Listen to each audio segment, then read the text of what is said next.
क्योंकि 2 क्वेश्चन हम कवर कर चुके हैं ethical and other professional issues के। कोई 4, 5, 6 क्वेश्चन हम नोट्स में भी कवर कर चुके हैं एथिकल इश्यूज के। फिर एक प्रोफेशनल लाइबिलिटी का क्वेश्चन कवर किया, फिर एक क्वालिटी कंट्रोल का किया। एक क्वेश्चन हमें और मिला net and company from December 7 paper BPP kit में। क्वेश्चन नंबर 11 है मेरे पास नई किट में। पुरानी किट में भी आपको मिल जाएगा कहीं पे, क्वेश्चन नंबर 11 ही है। ओके, कोई 3 डिफरेंट पार्ट्स हैं क्वेश्चन के। Part A for 5 marks, part B for 9 marks and part C for 6 marks.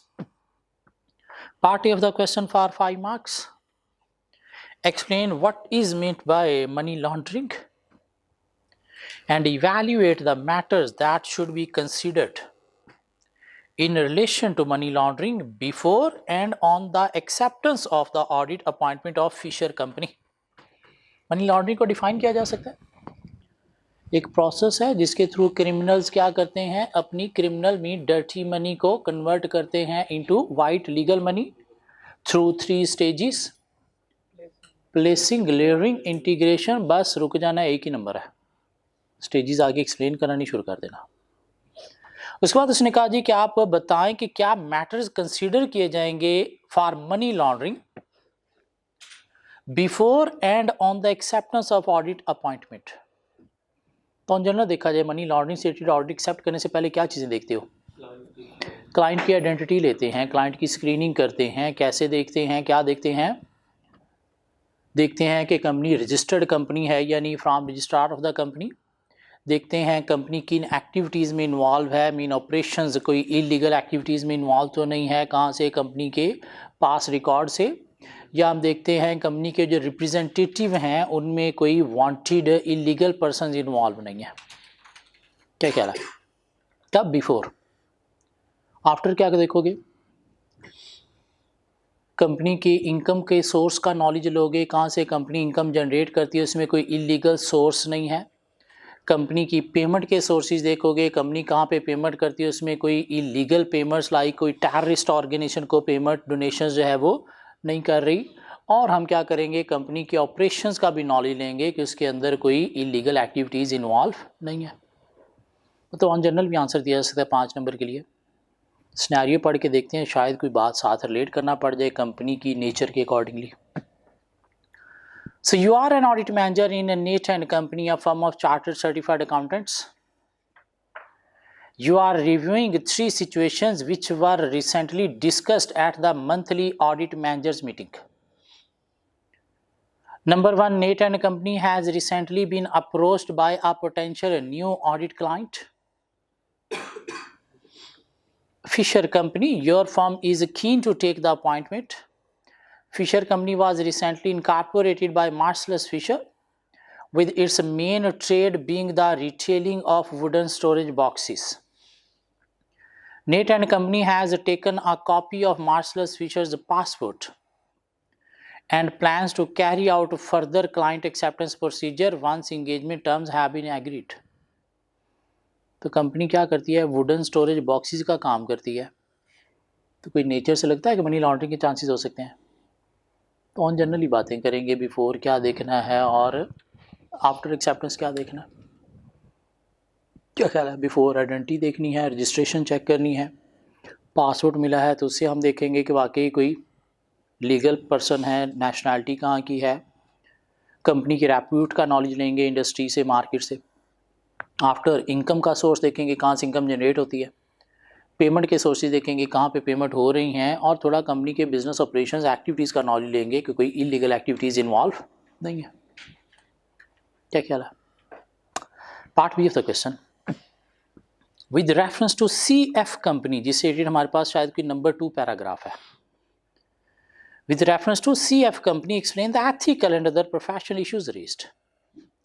9 marks के लिए आपको ethical other professional issues identify करने हैं। दिस मीन 9 वैलिड पॉइंट्स आपको बनाने हैं। थ्रेट आ जाए तो उसके 2 पॉइंट बनेंगे, और अगर कोई प्रोफेशनल इशू है तो उसके ऊपर नॉर्मली 1 नंबर की बात तो होती है, देखा जाएगा कितनी बातें हो सकती हैं। ज़रा ट्राई करेंगे कोई 9 अच्छे पॉइंट्स आइडेंटिफाई करने की। 9 valid points.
जी 9 वैलिड पॉइंट्स किसी से बन गए हों।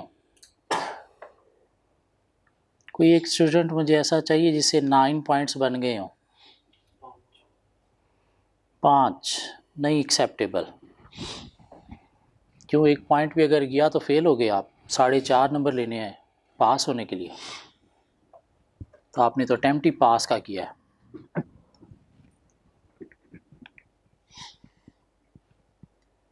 Nine valid points.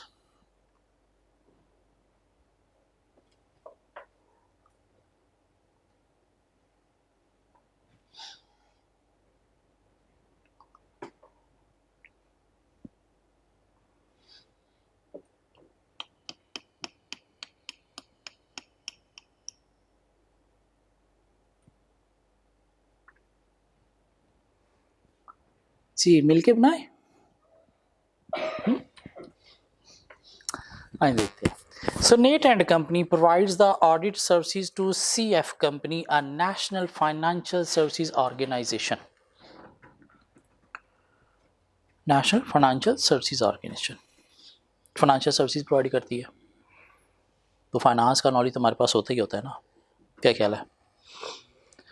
So due to a number of errors in the recording of cash deposit from new customers that have been discovered by CF Company's internal audit team, the director of CF Company have requested that your firm carry out a review of the financial information technology system.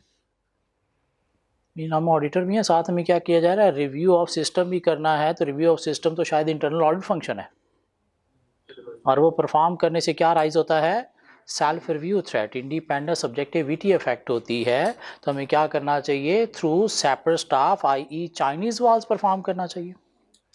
क्या ख्याल है? तो review of financial information system heading दे दी, और उसके अंदर self review threat 2 point बना दिए, 2 नंबर हो गए, बाकी 7 और रह गए। किस चीज़ का रिव्यू करना है? किस चीज़ का रिव्यू करना है? Financial information technology system, IT system का, तो कंप्यूटेंस का इशू भी हो सकता है कि माइट भी हमारे पास जो है वो आईटी का नॉलेज रखने वाला स्टाफ ना हो। ठीक है, फाइनेंशियल तो हमें नॉलेज होता है, लेकिन आईटी का नॉलेज भी तो साथ चाहिए ना। और अगर आईटी का नॉलेज नहीं है तो सूरत में वर्क क्वालिटी भी इफेक्ट हो सकती है। तो हमें स्टाफ कंप्यूटेंस भी इंश्योर करनी है। कंप्यूटेंस की हेडिंग देके ये बात भी की जा सकती है। 3 हो गए। Okay, it has come to your attention that while working on the audit of CF company, Jin Syed, one of the junior on the audit team and who is a recent IT graduate, spent 3 hours providing advice to the internal audit team about how to improve the system. Audit client को audit के साथ advisory services देना, advocacy thread, independence, subjectivity effect होती है। हाँ, अगर separate advisory department है तो थ्रू चाइनीज़ वाल्स प्रोवाइड करनी चाहिए। एडवाइजरी की हेडिंग दे के 2 नंबर ये हो गए, 5 हो गए। क्या ख्याल है? As far as you know, this advice has not been used by the internal audit team. Internal audit team ने वो एडवाइस यूज भी नहीं की, और इसने क्या किया, इसको मतलब फ्री में एडवाइस दी। अब हो सकता है कि फर्म ये एडवाइजरी सर्विस जो है वो पेड प्रोवाइड करती है, तो इसने क्या किया है, फर्म का रेवेन्यू इफेक्ट करने की कोशिश की है। ये जो फर्म का रेवेन्यू इफेक्ट करने वाला इशू होता है, इसे नाम दिया जाता है कमर्शियल इशू का। क्या नाम दिया जाता है? Commercial issue. जहाँ पे फर्म का रेवेन्यू इफेक्ट हो रहा हो उसे हम क्या नाम देंगे? Commercial issue. लाइक ये चीज़ें फर्म पेड प्रोवाइड करती है और इसने अगर फ्री में ये सर्विसेज दे दी हैं तो फर्म का रेवेन्यू इफेक्ट करने की कोशिश की है। यह कमर्शियल इशू क्या होता है कि सपोज हमारी इंडिपेंडेंस के ऊपर कोई थ्रेट आ गया, क्लाइंट ने कहा भाई आप ऑडिट के साथ अकाउंटेंसी सर्विसेज भी दो, तो हमें एक देनी चाहिए ना। हाँ, अगर हमें नज़र आ रहा है कि ऑडिट की बजाय अकाउंटेंसी में ज़्यादा बेनिफिट है और हमने ऑडिट से रिज़ाइन कर दिया, और अकाउंटेंसी अगर हमसे प्रॉपर्ली परफॉर्म ना हुई तो हमारा ऑडिट क्लाइंट भी लूज़ हो गया, उस सूरत में फर्म फाइनेंशियली वीक हो सकती है। तो ये भी क्या है? Commercial issue. हमने अपने क्लाइंट को कहीं पे रेफ़र किया, सपोज सॉफ्टवेयर उसने बनवाना था, हमने कहा फ़लाँ जगह से बनवा ले, और अगर हमने उनकी क्वालिटी को इंश्योर किए बिना रेफ़र कर दिया और उन्होंने आगे से गंद गोले, तो क्लाइंट हमारा समझेगा कि शायद हम भी ऐसे काम करते हैं जहाँ पे हमने रेफ़र किया है, तो उससे हमारा क्लाइंट हमसे लूज़ हो सकता है। ये भी क्या है? Commercial issue. मीन ऐसा इशू जिससे फर्म का रेवेन्यू इफेक्ट होता है उसे क्या नाम देंगे? Commercial issue. तो 6 पॉइंट हो गए। क्या ख्याल है? रेवेन्यू इफेक्ट करने की कोशिश की। दिस मीन ये जो काम कर रहा है ये मॉनिटर नहीं हो रहा, सुपरवाइज नहीं हो रहा, या इसके वर्क की डायरेक्शन ही नहीं है, ऐसे बताया ही नहीं गया कि आपने क्या क्लाइंट पे करना है, और इतना वेला बैठा है कि बीच में एडवाइजरी पे भी लगा हुआ है। क्या ख्याल है?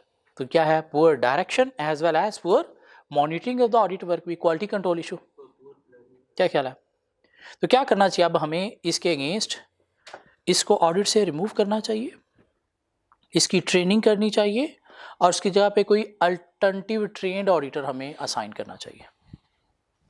अब जाके 9 पॉइंट पूरे बन जाएंगे। एक सेल्फ रिव्यू थ्रेट वाले 2 पॉइंट बन गए, कंप्यूटेंस आईटी सिस्टम की हमने बात कर ली, एडवाइजरी सर्विसेज एडवोकेसी थ्रेट 5 हो गए, फर्म का रेवेन्यू इफेक्ट कर रहा है 6 हो गए, फिर हमने बात कर दी कि ये क्या है? Poor monitoring, poor direction of the audit 7 हो गए, तो इसको ऑडिट से रिमूव करके ट्रेनिंग करनी चाहिए 8, और इसकी जगह पे क्या करना चाहिए? अल्टरनेटिव ट्रेंड ऑडिटर हमें ऑडिट पे असाइन करना चाहिए। क्यों बन के ये 9 पॉइंट्स बनेंगे। या ऊपर आप एक फी डिपेंडेंसी सेल्फ इंटरेस्ट भी बना सकते हो कि आईटी सिस्टम का रिव्यू अलॉन्ग विद ऑडिट, और ये जो आईटी सर्विसेज होती हैं ये बहुत कॉस्टली होती हैं, तो दोनों सर्विसेज मिल के फी डिपेंडेंसी सेल्फ इंटरेस्ट सेट भी क्रिएट कर सकती हैं, जिससे इंडिपेंडेंस ऑब्जेक्टिविटी इफेक्ट हो सकती है। जिसके लिए गाइडलाइन क्या थी? फी from one client should remain below 15% of the firms annual income. तो ये भी इंश्योर करना होगा फर्म को। क्या ख्याल है? हाँ, अगर ये लिख लोगे तो फिर तो इजीली 9 बन जाएंगे। Part C of the question.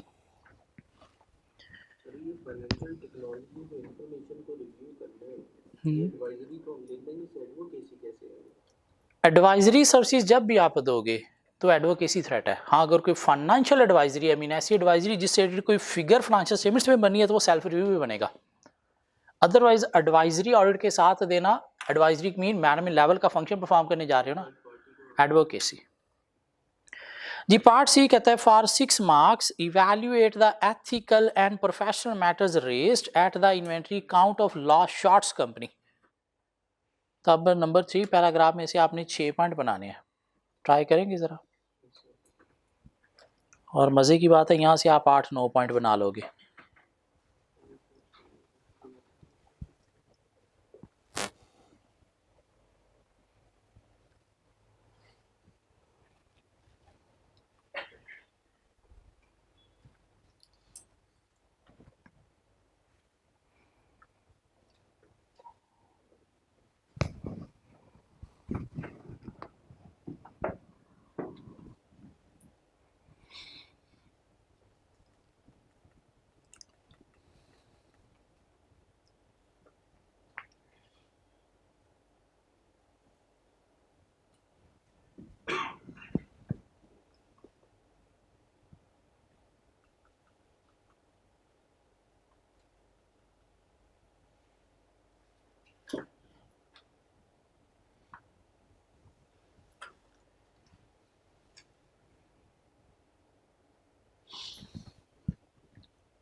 जी कुछ 6 पॉइंट बनते हैं।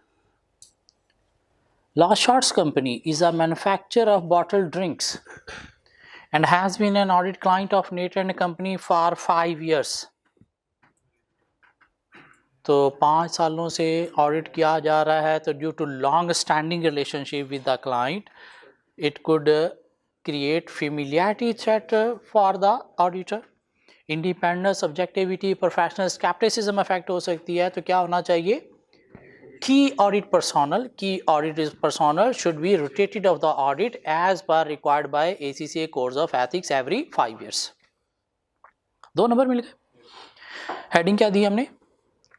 Long standing client. Long standing client. Threat का नाम कभी भी हेडिंग नहीं देनी, इशू का नाम हेडिंग देनी है। क्यों? समटाइम एक इशू के अंदर 2-3 थ्रेट होते हैं, तो फिर उसके लिए क्या बारी बारी हेडिंग दोगे? नहीं, फिर उसी के अंदर ही हमने सारे थ्रेट्स के नाम बताना होते हैं। तो इसलिए ऑलवेज हेडिंग हमने क्या देनी है? Issue rather than threat. 2 audit juniors attended the annual inventory count last Monday. Company क्या करती है? मैन्युफैक्चरिंग कंपनी है, और इन्वेंट्री के ऊपर आपने किसको लगा दिया? जूनियर को। तो प्रॉपर ह्यूमन रिसोर्स आपने जो है वो असाइन नहीं किया। Quality control issue, at least senior should have been assigned to attend inventory count. क्यों? इनकी कंपिटेंस लैक करती है।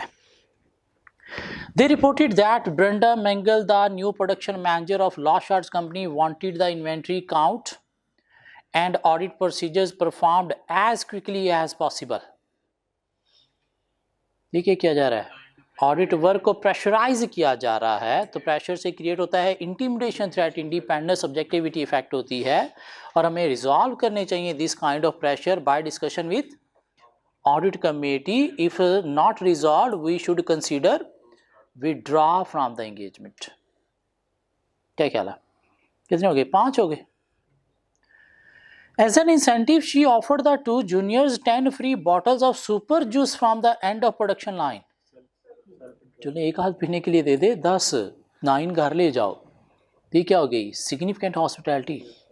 सेल्फ इंटरेस्ट है, इंडिपेंडेंस, सब्जेक्टिविटी इफेक्ट होती है। क्या करना चाहिए? Audited staff should be instructed not to avail this kind of hospitality from audit client, or audit client should be requested not to provide this kind of hospitality to audit staff. Client को request करनी है, staff को instruct करना है। Brenda also invited them to join the La Shorts Company office dance party, which commence at the end of inventory count. तो party और juices मिला के सिग्निफिकेंट हॉस्पिटैलिटी वही एक बात करेंगे। The inventory count and audit procedures were completed with in 2 hours. The previous years production lasted a full day. पूरे दिन का काम कितने में कर दिया? 2 घंटों में। And the junior then spent 4 hours at the dance party. और उसके बाद बाकी काम क्या किया? Dance party. दिस मीन इनको हमें ऑडिट से रिमूव करना चाहिए, इनकी आथर झाड़ करनी चाहिए, मीन ट्रेन करना चाहिए, इनकी जगह पे अल्टरनेटिव ट्रेंड ऑडिटर असाइन करने चाहिए। And client should be requested for recount of the inventory. क्यों? वो काउंट प्रॉपर नहीं हुआ था। शायद इसके 9 नंबर होने चाहिए थे। क्या ख्याल है? पार्ट बी के 6 नंबर होने चाहिए थे। क्यों? यहाँ से तो शायद 9 से भी ज़्यादा पॉइंट बन सकते हैं। एक और हमें अच्छा सा क्वेश्चन मिलेगा। क्वेश्चन है Pluto. Pluto from December 9 paper.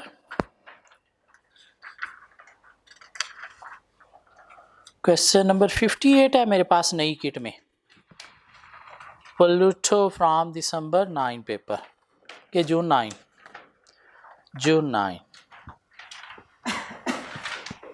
Pluto, उसका पार्ट बी हमने कवर करना है। पार्ट बी ऑफ प्लूटो मिलता है फॉर 12 मार्क्स।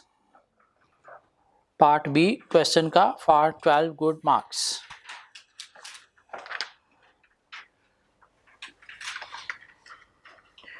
करना क्या है आपको 12 मार्क्स के लिए? In relation to the audit of the Retriever Group, in relation to the audit of Retriever Group. Basically ये एक रिट्रीवर क्वेश्चन था दिसंबर का, जिसको किट ने जो है वो इंक्लूड कर दिया है किसके साथ? प्लूटो के साथ। या अगर किसी के पास पुरानी किट में रिट्रीवर है फ्रॉम दिसंबर 13 तो वहां से भी ये क्वेश्चन निकाला जा सकता है।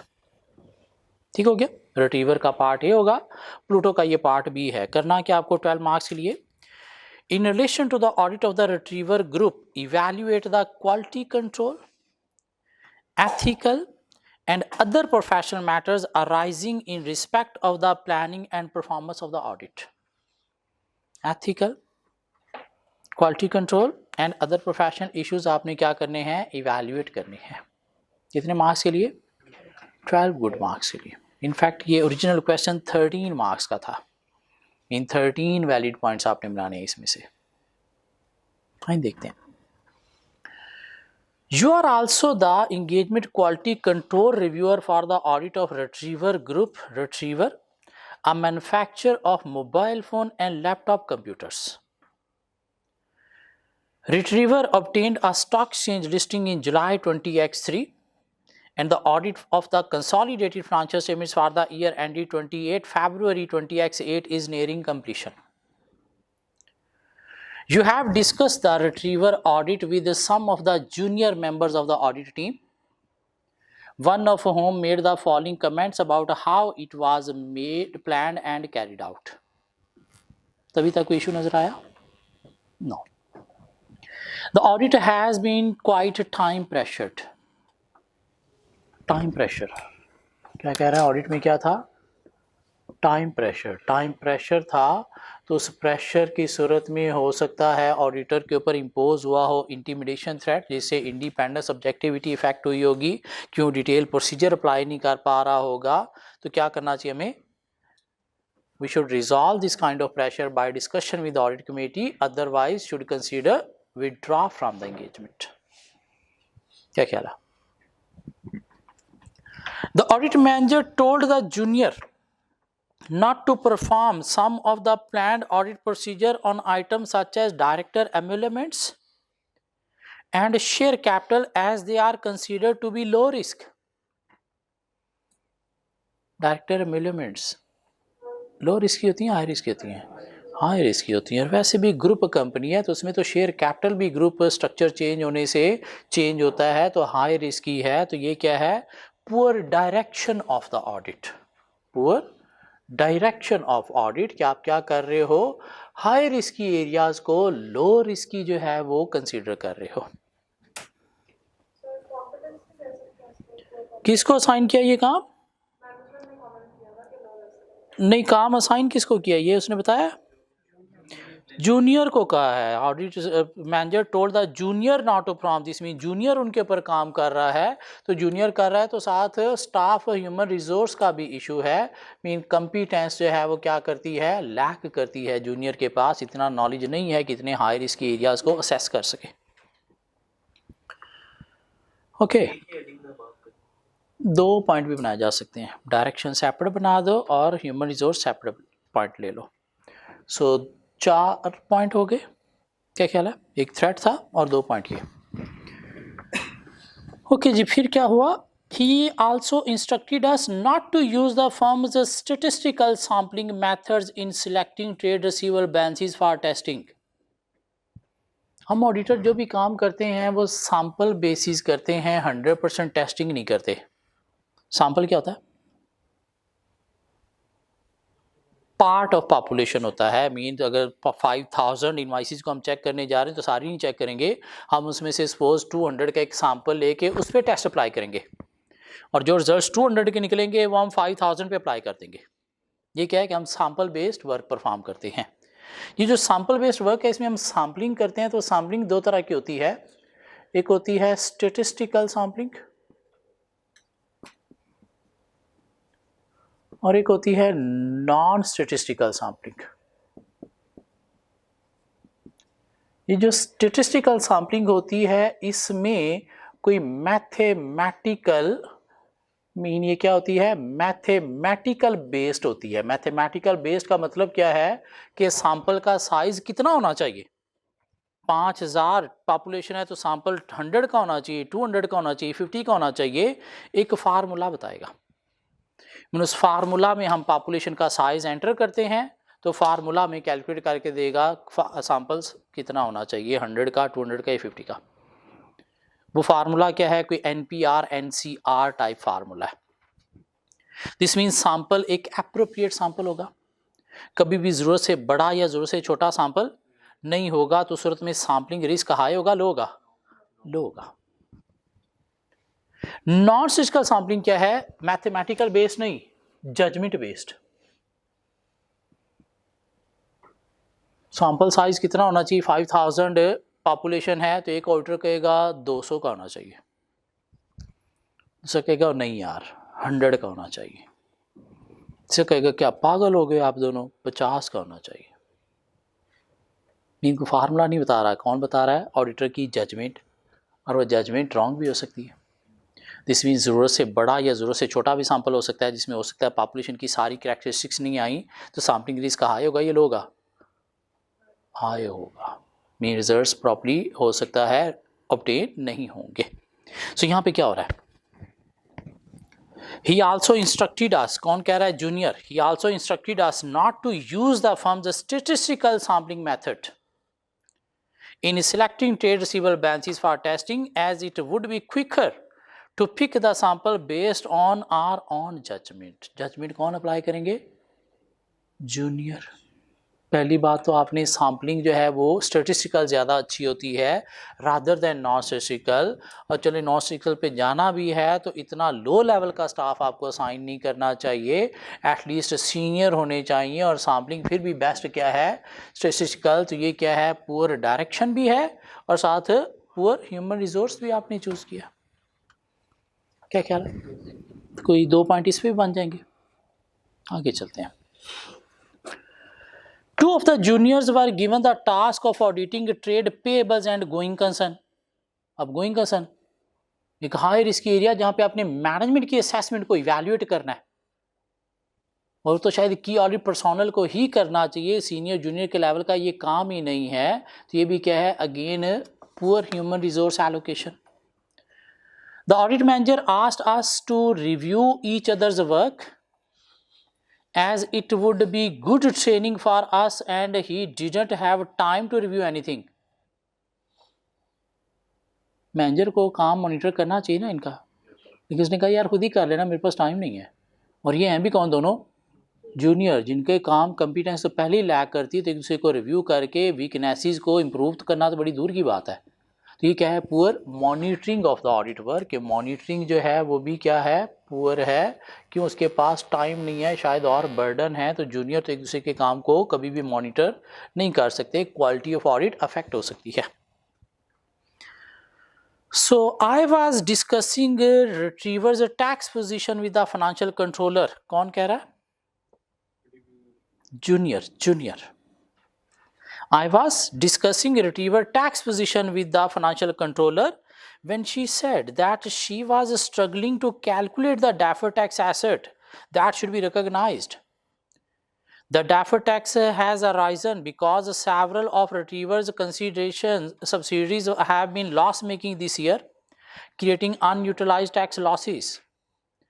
As I had just studied deferred tax at college, I did the calculation of retriever's deferred tax position for her।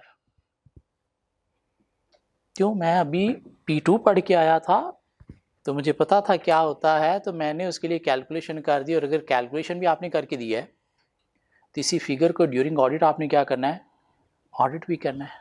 क्या ख्याल है, तो डेफर्ड टैक्स कैलकुलेशन अगर आपने करके दी हैं, तो इसी को ड्यूरिंग ऑडिट आपने ऑडिट भी करना है। तो क्रिएट होगा self review threat, independent subjectivity effect होती है। अगर प्रोवाइड करना है तो through Chinese wall separate team जो है वो प्रोवाइड करना चाहिए। और हो सकता है फर्म ऐसी सर्विसेज जो है वो पेड प्रोवाइड करती है, तो आपने अगर फ्री में प्रोवाइड कर दी तो फर्म का रेवेन्यू अफेक्ट करने की भी कोशिश की है, एक कमर्शियल इशू भी है। क्या ख्याल है। The audit manager said this saves time as we now wouldn't have to audit the deferred tax figure, और वही मसला आ भी गया। The financial controller also asked for my advice as to how the tax losses could be utilized by the retriever group in the future। Advisory services। तो क्या हुआ, advocacy threat, independent subjectivity effect होती है। अगर provide करनी है तो separate staff के थ्रू प्रोवाइड करनी चाहिए, अदरवाइज अवॉइड करनी चाहिए। 2 नंबर इसके भी मिल जाएंगे। I provided her with some tax planning recommendation for which she was very grateful। तो अगेन ऑडिट रिसोर्सेज की वेस्टेज हुई है, कमर्शियल इशू भी है, तो क्या करना चाहिए, इसको हमें ऑडिट से रिमूव करना चाहिए, इसकी ट्रेनिंग करनी चाहिए, और कोई अल्टरनेटिव ट्रेंड ऑडिटर यहाँ पे साइन करना चाहिए। 12 नंबर बन सकते हैं, क्या ख्याल है। चलें आगे।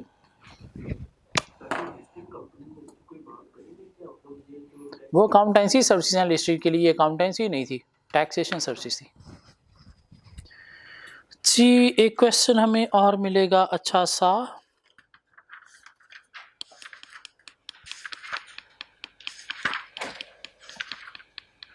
Question 12, सिपिया and company.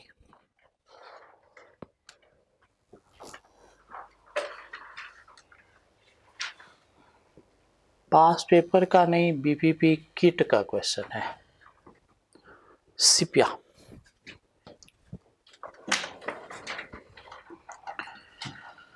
Part A for 5 marks. Explain what the term low bowling means and discuss current guidance in this area. Low bowling का क्या मतलब है, लो बॉलिंग का मतलब क्या है, charging lowest fee as compare to compactor firm. Charging lowest fee as compare to compactor firm mean company ने कहा मुझे अपने ऑडिटर अपॉइंट करने थे, अपनी अपनी कोटेशन दें, और हमने सोचा ये ऑडिट हमें मिलना चाहिए, कि कंपैक्टर को ना चला जाए, तो हमने इतनी कम फी चार्ज की कि हमें ही मिले। ठीक है, charging lowest fee as compare to compactor firm, तो अलाउड है, डिसअलाउड नहीं है। क्या ख्याल है। लेकिन हमें थोड़ी सी केयर करनी है कि अगर हमने फ़ी जो है वो देखे बिना चार्ज कर दी तो ड्यूरिंग ऑडिट कॉस्ट प्रेशर जो है हमारे लिए इंटिमिडेशन थ्रेट इंडिपेंडेंट सब्जेक्टिविटी को अफेक्ट कर सकता है। तो इसलिए हमने क्या करना है, फी प्रोजेक्शन करनी है। कैसे करनी है, देखना है क्लाइंट पे हमें क्या वर्क परफॉर्म करना पड़ेगा, उसकी फाइनेंशियल स्टेटमेंट्स देखे, किस किस लेवल का स्टाफ असाइन करना पड़ेगा, कितनी टोटल कॉस्ट ऑफ ऑडिट आएगी, फिर देखना हमें कितनी फ़ी चार्ज करनी चाहिए। अगर हमने कॉस्ट कंप्यूट किए बिना फ़ी चार्ज कर दी तो ड्यूरिंग ऑडिट अगर कॉस्ट हायर देन फ़ी है तो कॉस्ट प्रेशर हमारे वर्क को इन्फ्लुएंस करते हुए इंटिमिडेशन थ्रेट क्रिएट कर देगा। क्योंकि 5 नंबर के लिए बातें की जा सकती हैं। क्या ख्याल है? Part B of the question for 15 marks. 5 number के कोई 3 सिनेरियोज हैं। रिक्वायरमेंट एक ही है, comment on the professional issues raised by each of the above matters and the steps if any that CPA should now take। Professional issues बताने हैं और 7 steps बताने हैं जो CPA ले सकती है। So you are an audit manager in CPA and company CPA, a firm of chartered certified accountants. Your specific responsibilities include advising the senior audit partner on the acceptance of new assignments. The following matters have arisen in connection with the 3 prospective client companies. Number 1, your firm has been nominated to act as external auditor to Sequit, a private limited company. You have been waiting for a response to your letter of professional inquiry to Sequit's auditor Krill and Company for several years.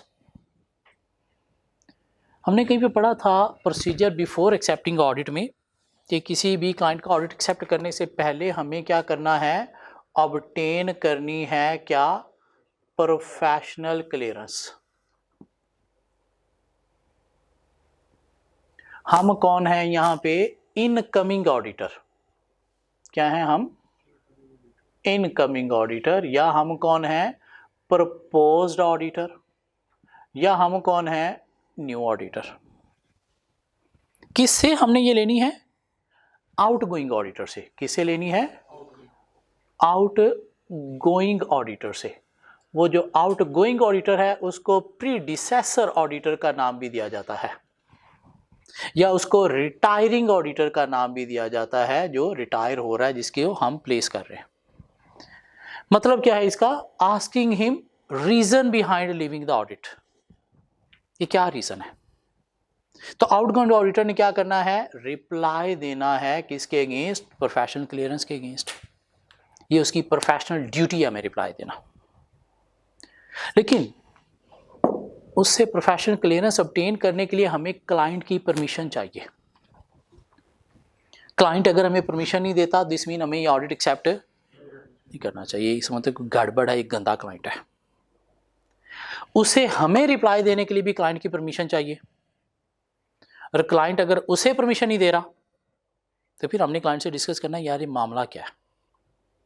अगर उसके बावजूद नहीं था फिर गंदा client है, नहीं हमें ऑडिट एक्सेप्ट करना चाहिए। सो दोनों को क्लाइंट से परमिशन लेनी है। क्लाइंट अगर किसी एक को भी परमिशन नहीं देता तो हमें ऑडिट एक्सेप्ट नहीं करना चाहिए। हाँ, अगर हमने उसे रिक्वेस्ट फॉरवर्ड की, professional inquiry mean professional clearance लेना चाहे और उसने रिप्लाई नहीं किया, तो पहले हमने इंश्योर करना है कि क्लाइंट की तरफ से रिस्ट्रिक्शन नहीं है। हाँ, अगर क्लाइंट की तरफ से रिस्ट्रिक्शन नहीं है तो फिर हमने क्या करना है, सेकंड रिक्वेस्ट फॉरवर्ड करनी है। और जो सेकंड रिक्वेस्ट फॉरवर्ड करनी है वो फॉरवर्ड करनी है through recorded delivery. Recorded delivery mean उसे जब मिलेगा लेटर तो साइन करके कंफर्मेशन देगा, एक्नॉलेजमेंट देगा कि मुझे मिला है, ताकि कल को मुकर ना जाए मुझे तो मिला ही नहीं। तो second request with recorded delivery send करेंगे। अगर फिर भी रिप्लाई नहीं आता तो हमें इसका ये बिहेवियर जो है बॉडी को रिपोर्ट करना है जिसका ये मेंबर है, और हमें अल्टरनेटिव प्रोसीजर के थ्रू डिसाइड करना है whether to continue this client और नॉट। अल्टरनेटिव क्या थे, क्वालिफिकेशन अपनी देखना, एडिक्वेसी ऑफ रिसोर्सेज देखना, क्लाइंट की इंटेग्रिटी देखना, फ्यूचर वायबिलिटी देखना, स्कोप लिमिटेशन देखना, क्लाइंट की आइडेंटिटी लेना। क्या ख्याल है। तो इधर क्या हुआ, आपकी फर्म नॉमिनेट हुई है audit of circuit a private limited company and you have been waiting for a response to your letter of professional inquiry to secure the auditor Creel and Company for several weeks. Your recent attempt to call the current engagement partner Anton Fergus in Creel and Company have been met with the response from Anton's personal assistant that Mr. Fergus is not available. ना reply आया, उल्टा हमने call की, पूछ लेते चलो phone पे पूछ लेते हैं यार कोई मसला तो नहीं है, तो आगे से रिप्लाई आया नॉट अवेलेबल। तो क्या करना चाहिए? सेकंड रिक्वेस्ट फॉरवर्ड करनी चाहिए with record delivery. Still reply नहीं आता तो फिर हमें क्या करना चाहिए? बॉडी को मिसकंडक्ट रिपोर्ट करके अल्टरनेटिव प्रोसीजर के थ्रू हमें डिसाइड करना चाहिए whether to continue this client और नॉट। और सेकंड डिलीवरी से पहले हमने क्या करना है? रिक्वेस्ट से पहले इंश्योर करना है कि there is no restriction from client, इसकी तरफ से अप्रूवल है। 5 नंबर के लिए आंसर दिया जा सकता है। Part 2, Cipia has been approached by the management of Hachette, a company listed on a recognized stock exchange, to advise on a takeover bid which they propose to make. Advisory, अगर तो audit client को दी जा रही है तो क्या create होगा? Advisory से क्या क्रिएट होगा? Advocacy threat, independence, subjectivity effect हो सकती है, सेपरेट एडवाइजरी डिपार्टमेंट है तो चाइनीज़ वाल प्रोवाइड करनी चाहिए, अदरवाइज अवॉइड करना चाहिए। और इधर टेक ओवर बिड पे देने जा रहे हैं तो ना सिर्फ एडवोकेसी, सेल्फ रिव्यू थ्रेट भी राइज हो सकता है। ओके, हुआ क्या? The target company Vetronella is an audit client of your firm, however Hashet is not. हाँ, जिसको एडवाइजरी देनी है वो हमारा क्लाइंट नहीं है, तो इसलिए वहां पे कोई इशू नहीं है, लेकिन जिसके अगेंस्ट देनी है वो हमारा क्लाइंट है। कॉन्फिडेंशियलिटी का इशू है, कन्फ्लिक्ट ऑफ इंटरेस्ट क्रिएट करेगा, self interest threat, independence, subjectivity effect होगी। तो क्या करना चाहिए? हमें चाइनीज़ वॉल्स क्रिएट करनी चाहिए, separate team for audit of Hashet and separate team for advisory of advisory of Hashet and audit of Vetronella. Client को इन्फॉर्म भी करना चाहिए, परमिशन लेनी चाहिए। If he agree then we should continue through Chinese walls, otherwise we should decline this advisory or to resign from audit of Vetronella। क्या ख्याल है? और हमें इंश्योर करना है, आस्क करना है management of Vetronella that they do not require any advisory services in this situation। कि अगर उन्हें भी एडवाइजरी चाहिए, एक में पार्टीज को सर्विसेज आउट नहीं है, we can either provide advisory to Vetronella or to Hachette।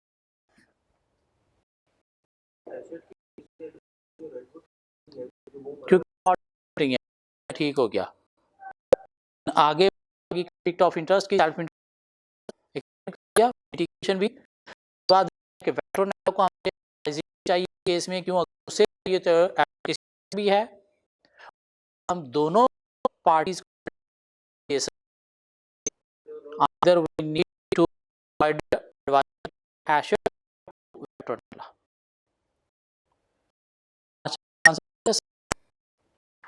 Part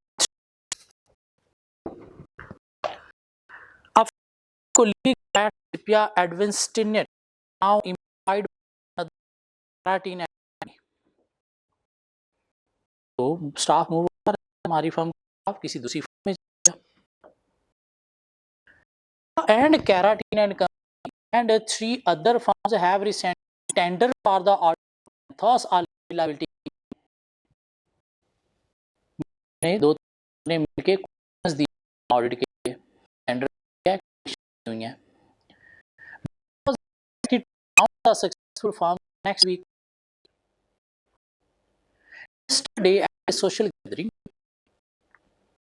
had we find to you that Keratin and Company lowballed on the tender for the audit, कि firm कम fee charge की है as expected to be able to provide lucrative other services कि client हमें मिले, provide करके वहां से पैसा कमाए। तो पहले बता दो ये लोबलिंग क्या होती है, अलाउड है?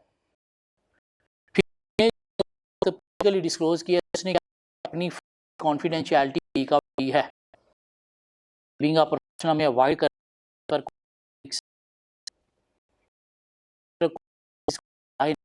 आपको पता है this mean perfect good auditor report professional body को क्या किया, कॉन्फिडेंशियलिटी करना है बॉडी, और उसके बाद हमें फ्यूचर में देखना है कि अगर केराटिन हम कर रहे हैं, वी शुड आल्सो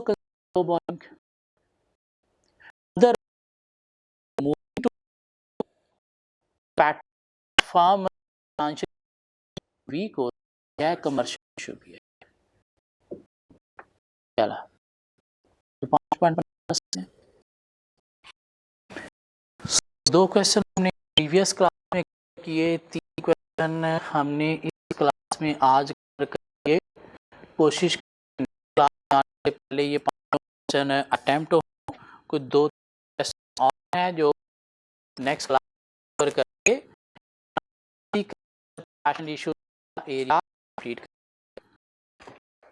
ठीक हो गया। कोई एटलीस्ट 3 क्वेश्चन और हम नेक्स्ट क्लास